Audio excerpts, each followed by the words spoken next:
सूत जी द्वारा शौनक ऋषि को राजा परीक्षित का परिचय। इतनी कथा सुन शौनक जी बोले, हे सूत जी, नारद मुनि के चले जाने पर उनका आशय जानकर व्यास जी ने क्या किया। सूत जी बोले, हे ऋषि, जब नारद जी चले गए तब वेद व्यास जी यहाँ से उठकर अपने उस आश्रम में आ बैठे जो अ,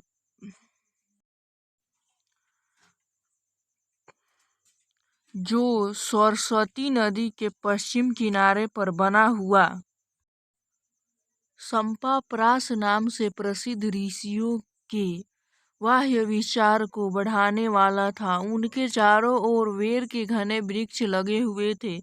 तब उन्होंने जल से आचमन कर भगवान का ध्यान किया।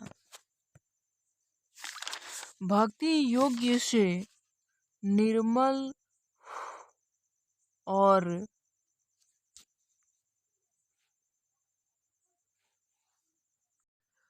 निश्चलन होने पर उन्हें झट ईश्वर का प्रतिबिंबित दिखलाई पड़ा, जिनके आश्रित हो माया नाचा करती है, परंतु वह माया इतनी कठिन है कि वह सांसारिक जीवनों को नचाती रहती है, जिससे अलग रहकर भी जीव अपने को त्रिगुण स्वरूप मानता है और उनके द्वारा किए हुए अनर्थ से कर्ता बन जाता है। हाँ, वह माया बड़े बड़े अनर्थों को उत्पन्न करने वाली है, किंतु यह माया किस प्रकार शांत होवेगी, इसी के लिए विद्वान व्यास जी ने श्रीमद् भागवत नामक ग्रंथ को बनाया।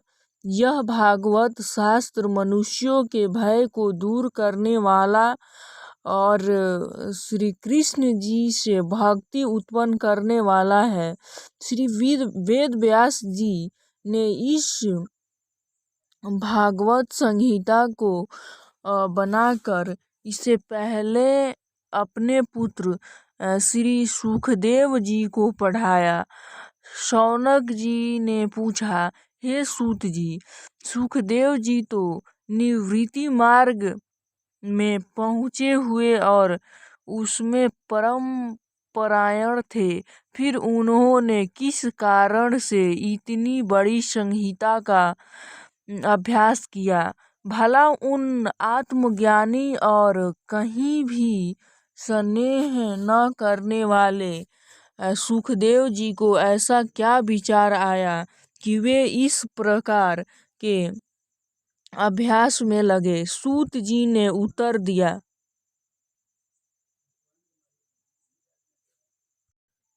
यह कोई बात नहीं है। क्रोध तथा अहंकार आदि से रहित आत्मज्ञानी मुनि भी फलानुसंधान के लिए श्री विष्णु जी में भक्ति करते हैं, क्योंकि विष्णु जी में ऐसे ही गुण विद्यमान है। बस इसी भावना से प्रेरित होकर सुखदेव जी ने इतने बड़े भक्ति पुण्य ग्रंथ को पढ़ा।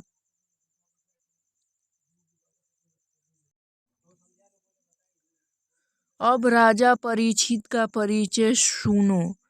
जब महाभारत के युद्ध में कौरव पांडव के वंशज आपस में लड़कर वीर गति को प्राप्त हुए और जब महाबली भीमसेन ने गदा से धृतराष्ट्र के पुत्र दुर्योधन की जंघा को तोड़ डाला, तब उनके मित्र ने सोते हुए द्रौपदी के पुत्रों का सिर इसलिए काट डाला कि इसे देखकर दुर्योधन प्रसन्न होगा, परंतु वह तो कुछ और ही चाहता था। इससे वह प्रसन्न न हुआ, क्योंकि विद्वान लोग उस कर्म की निंदा करते हैं। तब अपने छोटे छोटे बालकों की इस प्रकार की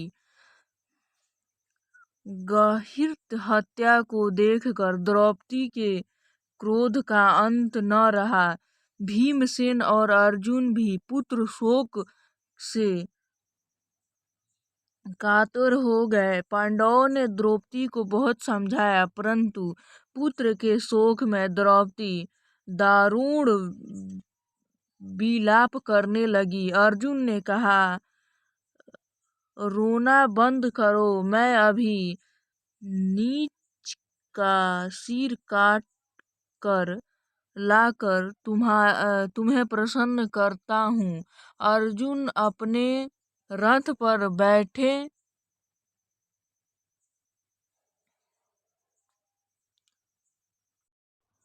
और उसे मारने चले।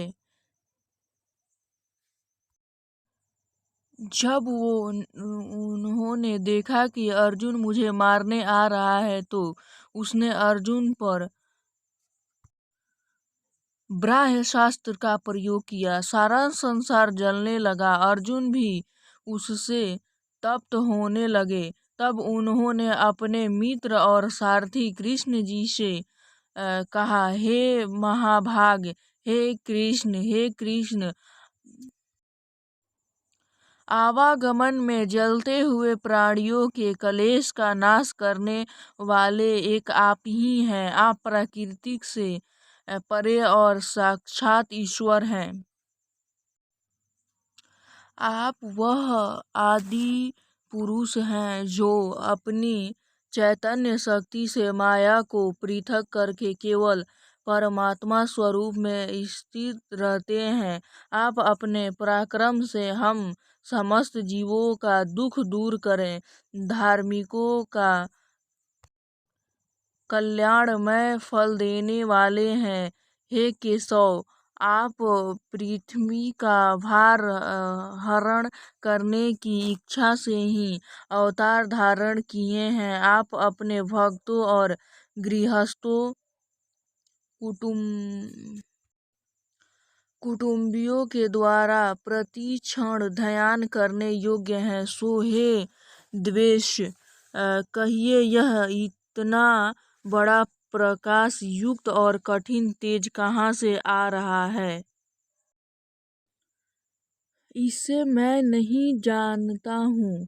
अर्जुन के ऐसा पूछने पर श्री कृष्ण ने कहा, हे अर्जुन, यह अपने प्राणों को संकट में पड़ते देखकर उसने ब्रह्मास्त्र चलाया है, परंतु वह इसे लौटाने की शक्ति नहीं रखता है। अंततः तुम इनका संहार करो। सूत जी कहते हैं, जब श्री कृष्ण जी ने ऐसे कहा, तब शत्रुओं का नाश करने वाले अर्जुन ने आचमन करके पहले जनार्दन श्री कृष्ण की प्रदक्षिणा की, फिर ब्रह्मास्त्र के नाश के लिए ब्रह्मास्त्र का प्रयोग किया। दोनों अस्त्र आपस में टकरा गया। सारा संसार हलचल में पड़ गया। बड़े बड़े उत्पात होने लगे। तब श्री कृष्ण जी की बतलाई युक्ति से अर्जुन ने दोनों अस्त्रों को खींच लिया। चारों ओर शांति छा गई। तब पुत्र शोक से परम क्रोधी अर्जुन से झपट कर उसको पकड़ लिया। फिर उसे रस्सियों में बांधकर द्रौपदी के पास लाए। जब चाहा कि सिर काट डाले, तब द्रौपदी को दया आ गई। उसने अर्जुन से कहा, नहीं नहीं, ऐसा न कीजिए। ब्राह्मण का पुत्र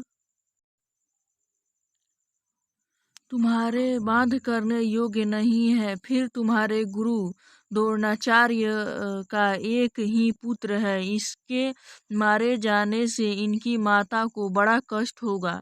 स्त्री होने के नाते मुझे इस बातों का पूरा ज्ञान है।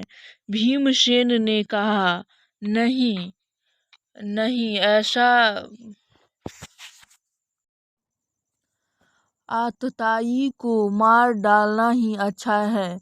इस नीच ने जो निंदनीय कर्म किया है, इस कारण इनके जीवन का अंत कर देना ही उचित है। तब श्री कृष्ण ने कहा, इनके मस्तक में जड़ी हुई मणि लेकर इनके सिर के बाल मुड़ाकर अपना दास बनाकर छोड़ दो।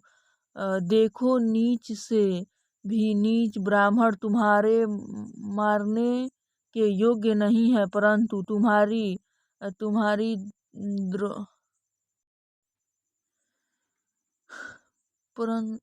तुम्हारी द्रौपदी से की हुई प्रतिज्ञा कहीं व्यर्थ न हो जाए, इसके लिए तुम द्रौपदी से परामर्श करो। फिर जैसे वह कहें उसी के अनुसार तुमको चलना चाहिए। अर्जुन ने उसे छोड़ दिया।